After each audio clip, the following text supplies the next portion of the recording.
Letitia Jude, Latesha, Jude, Jude, on course evaluation. I remember that tip. You always have to say your first or last name, or have the person who you're interviewing say their first and last name before they start speaking. So you can always have the correct pronunciation and the correct spelling of their name, so you won't mess that up. Yes, that's a bad idea if you mess that up and you publish it, and then you have their misspelled information. Not good. Journalism. Anyway, my course evaluation expectations. I'm going to answer a couple of questions and then respond accordingly. What were my course expectations for this course, and how did the course meet those expectations? Number one, my course expectations were writing and interviewing. That's basically it. How did the course meet those expectations? Writing, interviewing, filming, writing sound bites, having the visual side and audio side. So it definitely met my course expectations. That was number one. Number two, what content or assignment did you enjoy the most or get the most out of? Well, actually, the various interviewing techniques like Adobe, Premiere Pro, and iMovie was not free. I'm just saying, it was not accessible. And then those techniques and others, they allow me to edit a movie and be in control of it. What did you wish you could have done better this month? The one thing that I do wish that I could have done better was when I went to my niece's graduation, Indy Blunt, yes, she graduated from UW Milwaukee. I took a lot of still photos. I should have had the camera on movie, because when you're having a movie, you can capture the audience, you can get the emotions of the people, you can get the crying, because she was crying when she was talking about Uncle Willie, you know, how he helped her, and then she was just giving reverence to mom and grandma, and then my sister, her mom. It was very emotional. And then the audience there, you hear them crying and clapping. They were just so happy, and she finally got her degree, and we're all proud. And that would have been a great video moment. But I took still pictures. Yes.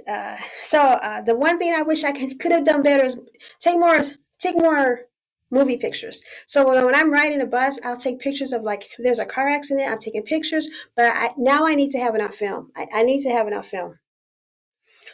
It would be a better story if I have enough film. Mm-hmm. So movie mode allows me to capture the scene more better. So one of the videos that we learned, they said when you're in the video, capture the scene. What do you see? Let the audience see it. You see the film tape from the police department, and then there's a smoke. You can smell the fire. You can smell the burning. You have to capture the audience and get their senses. Yeah, not iMovie, but having the camera on movie mode is better than still pictures. That's my opinion. All right, moving on. So the next question is, please bear with me 1 second. The next question is, how did this course prepare you for your career? This course made me a new improved journalist. I learned to focus on headline, lead graphics, sound bites, OTS graphics, tags, wide shots. I also know how to improve my capstone project. Yes. And I also learned to never shoot vertically. Always shoot horizontally. The movies, they shoot horizontally, never shoot vertically.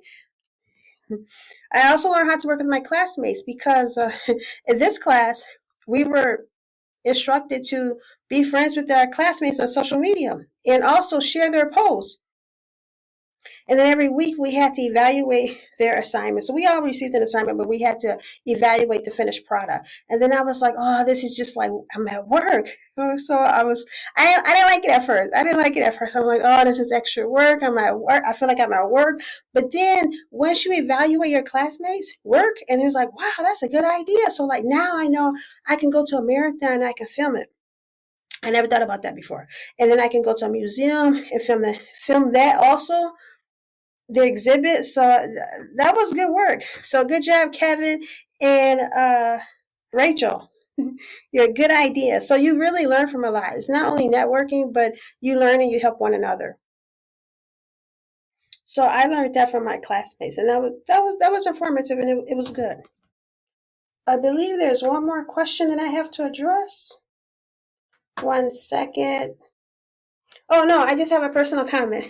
Oh, Steve Harvey, he once said there are no shortcuts to life. You have to take the stairs. No shortcuts. You have to take the stairs. So taking the stairs is like meeting deadlines. Meeting deadlines, staying up late, like all night to finish your story, to make sure it's correct. Make sure the story is written, make sure it's perfect, make sure it's polished, no grammatical errors, no issues, and then it's a constant battle. But Steve Harvey said it right. There is no shortcuts to success. You have to take the stairs. Once you interview someone, you have to write down what did they talk about. What did they talk about? Then you have to see once they talked about it, did you have it? Uh, did you make sure it was correct? Is it right before you publish it? It's a lot to it. It was more than what I anticipated, but it was beneficial. Like in college, when I was a news editor, we just interviewed people and we wrote about it, gave the information to the copy editor. She edited it. I mean, we edited it, but she edited it. Yeah. And then we rewrote it and then we submitted it. That was it. But in this course, you're doing a lot of the work. You're actually doing your own editing. But it's interesting and it's fun. It's a battle, but it's also victory at the end. So I really learned a lot from this course. And then it's like when I'm working on this course, it's like when I'm doing if I'm like in another course, then I'm thinking about it. So like if we had to do a brief, and then the brief was like, I remember it was like 30 pages long. And then the girl, she gave her a brief in class. I'm like, and then that was it. And the teacher was like, that was a great job. And I'm like, that brief. I said it to myself. I didn't say it out loud. I'm like, that was brief. It was 30 minutes, 30 pages long. That's all she had to say. I'm like, you didn't talk about the father's emotion when he started crying or something. That wasn't relevant. But then I was thinking of the reporter in me. I'm like, okay, in a brief, that's really not necessary. I guess that's extra. But then when you're reporting, you talk about the emotions of the characters. Yeah, so I really learned a lot. This course was very helpful. And then I thank Professor Sharon for sharing with us and giving us a lot of wisdom and knowledge. Thank you.